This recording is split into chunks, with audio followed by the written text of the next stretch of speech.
Hello everyone, welcome back to Joe Stunner Boxing. We have the rematch between Oleksandr Usyk and Tyson Fury coming up this Saturday. It's the fight week, lots going on, lots of speculation. And of course, I'm going to make a prediction video in a day or two.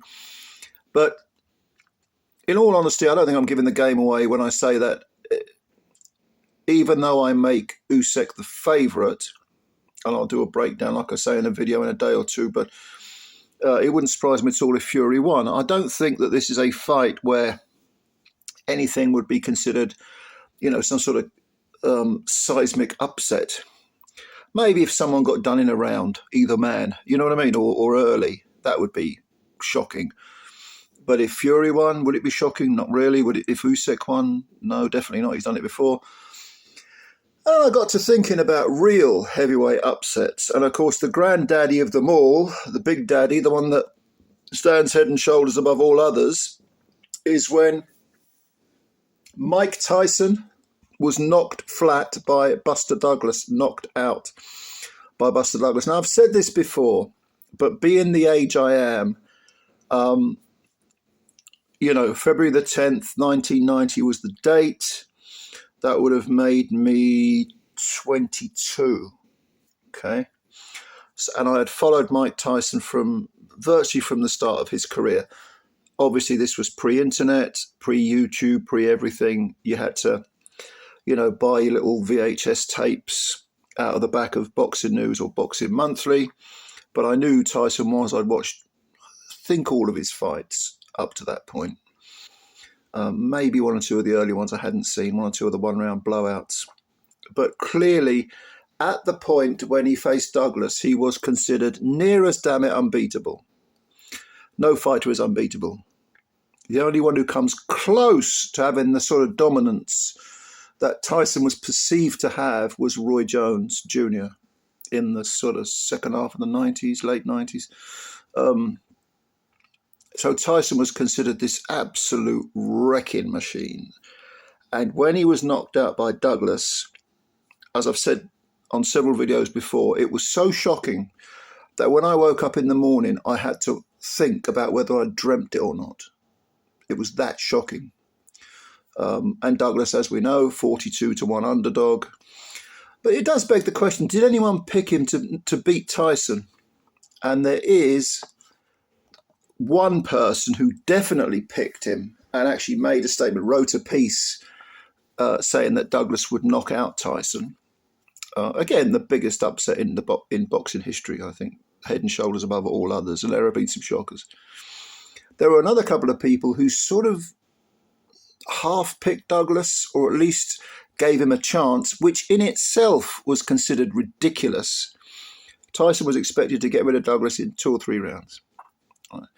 But the man who picked him to win was a guy called Tim May, who worked for one of the newspapers in Columbus, Ohio, where Buster Douglas was from. And you may say, well, if he's from Douglas's neck of the woods, he was biased and he was doing it on heart rather than head.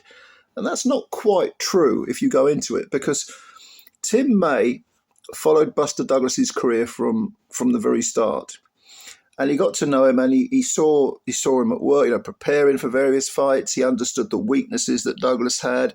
For example, the Tony Tucker fight, which is for the vacant IBF title. Tucker stopped Douglas in 10 rounds. That was a couple of years before the Mike Tyson fight. Douglas just ran out of gas, but was actually doing very well against Tucker. And a prime Tony Tucker was a very good boxer. Was a very good jab, very good boxer. Douglas was pretty much toying with him. And Douglas had sprung some upsets where he was brought in as fodder for the up-and-comers. I'm thinking of a very muscle-bound heavyweight called Mike Williams, who Douglas knocked out with, again, the jab was key. I think he knocked him out with a jab, or he knocked him down with a jab.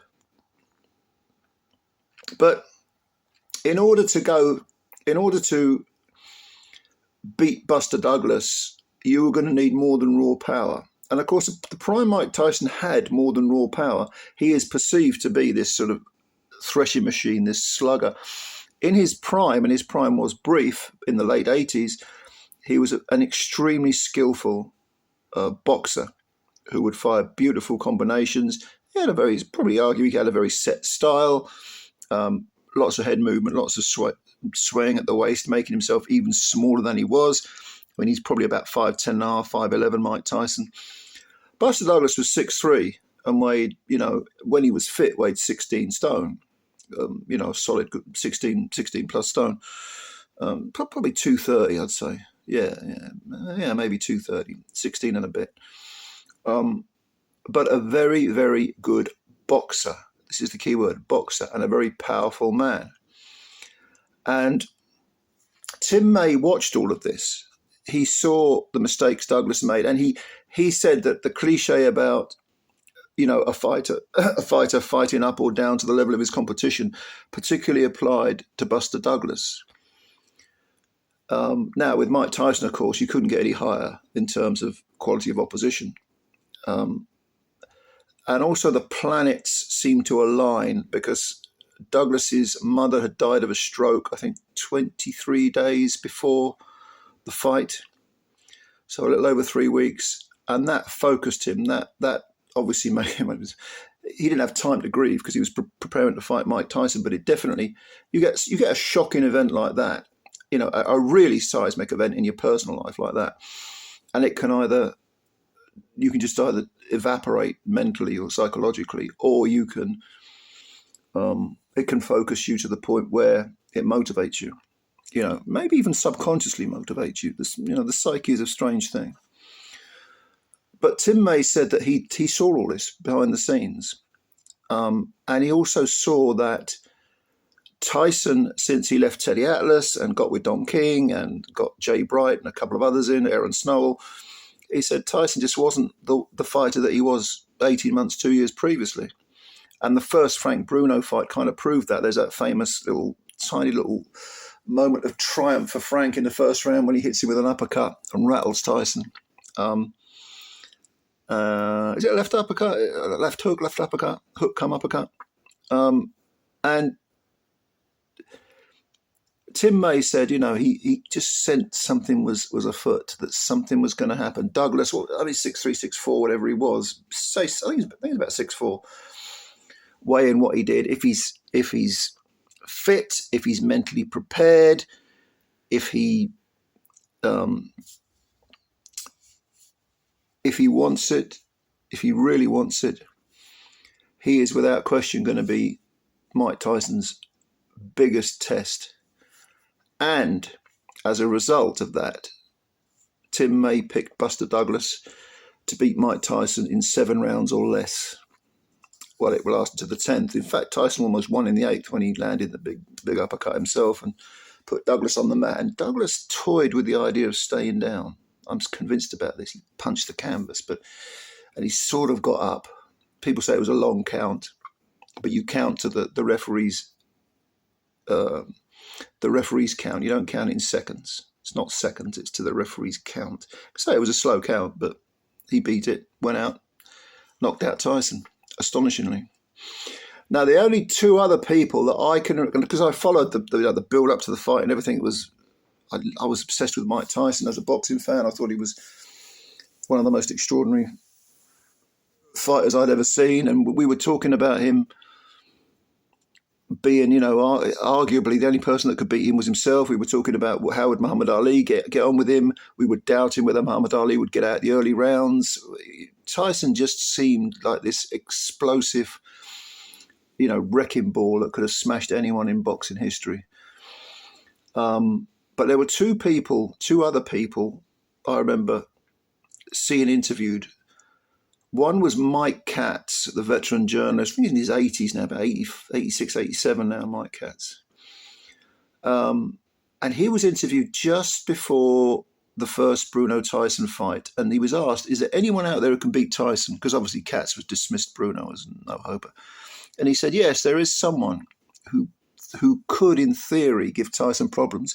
And he mentioned Douglas. And he went on to say pretty much the same things that Tim May said in his prediction for the Columbus newspaper in Ohio.